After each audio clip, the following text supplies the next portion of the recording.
Good morning, dear student. Welcome in class. Today we will discuss chapter 11, kites part 2nd. In first part we have discussed about the kites. Yes, and when and where did kite flying started? Yes, the kite flying started over 2000 years ago in China. And कैसे soldier जो हैं वो पतंग का use करते थे, है ना, अपने एनिमीज़ को का पता लगाने के लिए। और आर्मीज जो होते थे वो यूज़ करते थे पतंग का as target for shooting, practice करने के लिए, टारगेट बनाने के लिए, है ना, उस पतंग का यूज़ करते थे। Yes, let's start part 2nd. Scientists have used two kites to carry instrument high into the clouds. These instruments would measure and record temperature and wind speed. Scientist means वैज्ञानिक, इंस्ट्रूमेंट, है ना, वैज्ञानिक जो होते थे वो अपने इंस्ट्रूमेंट को पतंग के सहारे आकाश में बादलों में उड़ाते थे, भेजते थे। This instrument would measure and record temperature, और ये जो इंस्ट्रूमेंट होता था ये क्या करता था, मेज़र और रिकॉर्ड रखता था किसका, टेम्परेचर का, एंड विंड स्पीड, और हवा की स्पीड का भी। Sometimes the kite couldn't fly high enough, कभी कभी क्या होता था, पतंग जो है ज़्यादा ऊंची नहीं उड़ सकती थी।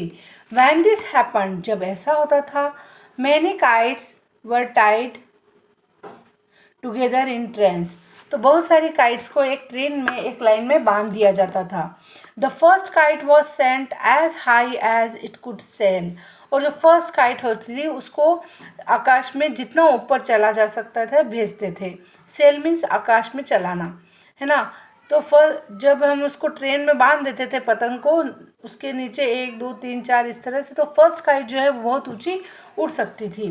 Its string was then attach to the second kite, और फिर उस तार को से एक सेकंड काइट और जोड़ देते थे, which would help the first kite to go even higher, जो कि पतंग को, पहली पतंग को बहुत ऊंचे उड़ने में हेल्प करती थी।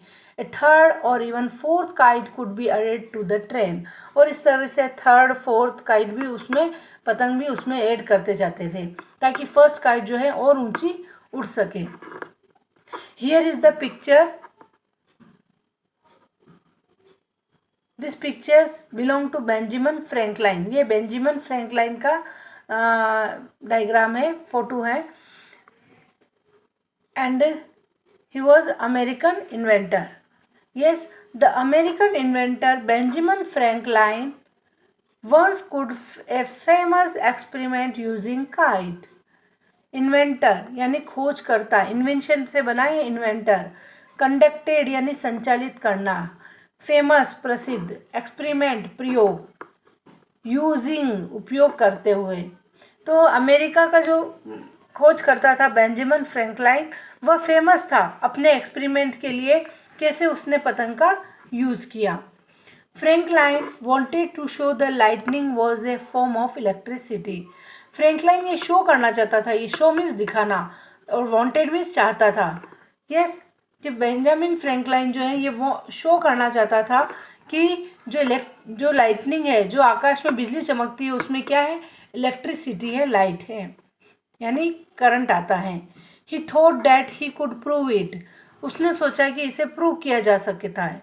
If he sent a kite to catch the current from lightning flash, उसने पतंग को आकाश में ऊपर उठाया ताकि वो किसको यूज़ कर सके, बिजली को।